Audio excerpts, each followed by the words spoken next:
আসসালামু আলাইকুম প্রিয় দর্শক ভাই বোনেরা, আশা করি সবাই ভালো আছেন। সবাইকে আমার গার্ডেন চ্যানেলের পক্ষ থেকে জানাই অনেক অনেক শুভেচ্ছা। আজকে আমি এমন একটা জিনিস দেখাবো আপনাদেরকে, একটা পুরনো ওয়াশিং মেশিন কিভাবে আমি ব্যবহার করেছি আমার গাছের জন্য। গাছের জন্য তরল খাবার একটা ওয়াশিং মেশিনের মধ্যে কিচেন ওয়েস্ট দিয়ে কিভাবে তৈরি করা যায়। দেখুন, এখানে রয়েছে একটা পুরনো ওয়াশিং মেশিন, যেটা আমাদের ঘরের কাজে ব্যবহার হয় না, আমি বাগানে নিয়ে এসেছি। আর এটার মধ্যে আমি সমস্ত কিচেন ওয়েস্টগুলো ঢেলে রাখি। ঢেলে রাখার পরে ঢাকনাটা দিয়ে এভাবে রেখে দিই। তারপরে দেখুন, সমস্ত কিচেন ওয়েস্টগুলো লিকুইড হয়ে যায়।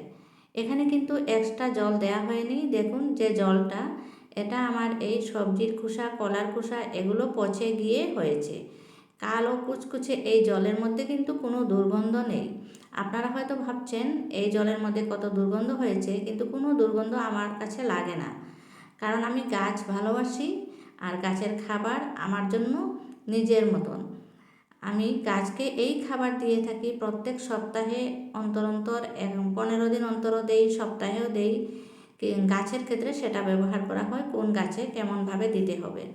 আর বর্তমানে যেহেতু বৃষ্টির দিন, যেদিন বৃষ্টি বেশি হয়ে যায় সেদিন কিন্তু দেয়া চলে না, গাছকে শুকনো রাখার পরে দেয়া চলে। এই খাবার কিন্তু গাছের জন্য অমৃতের মতন কাজ করে।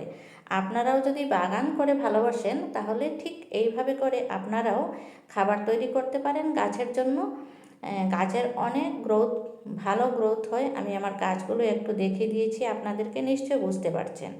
আপনারাও বাগান করে ভালোবাসলে অতি অবশ্যই আমার চ্যানেলটাকে সাবস্ক্রাইব করে দিয়ে ভিডিওতে অবশ্যই একটা লাইক দেবেন যদি পছন্দ হয়ে থাকে।